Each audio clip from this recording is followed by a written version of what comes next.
5 राज्यांच्या निवडणुकांचे निकाल जाहीर होताच राजकीय वातावरण तापले असून पश्चिम बंगालमध्ये भाजपाच्या विजयाचा आनंद देशभरात साजरा केला जात आहे.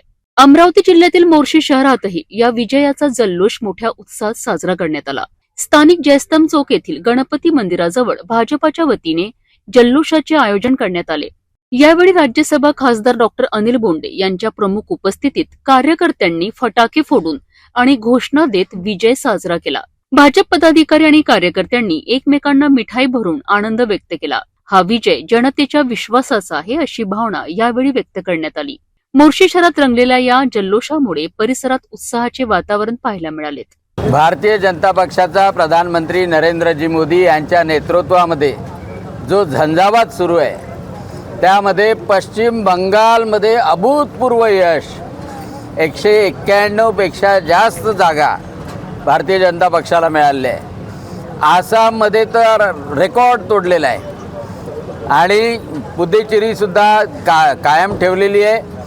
जे देवाला शिव्या देत होते उदयनिधी आणि स्टॅलिन त्यांचाही पक्ष सपाचट झालेला आहे आणि तिथेसुद्धा सत्तांतर झालेलं आहे. ज्या डाव्यांनी पूर्ण देशाशी बेईमानी केलेली होती त्या केरळमध्ये सुद्धा फक्त केरळमध्ये काँग्रेसला नाक राहिलं, बाकी त्याही तिथेही भाजपनी स्वतःचं अस्तित्व निर्माण केलं.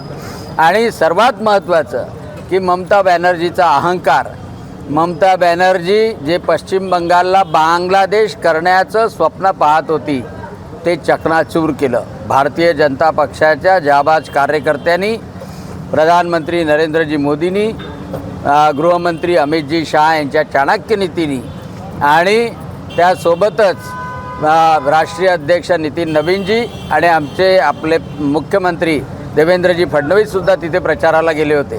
आणि सर्व कार्यकर्त्यांचा सामूहिक प्रयत्न या माध्यमातून पश्चिम बंगालसुद्धा भारतीय जनता पक्षाचा भगवा तिथं फडकतो आहे.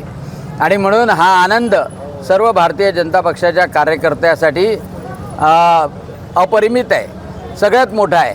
आणि म्हणून आज मोर्शीमध्ये सर्वांनी जल्लोष साजरा केला. संपूर्ण देशभर भारतीय जनता पक्ष आणि भारतीय नागरिक हा जल्लोष साजरा करतात आहे.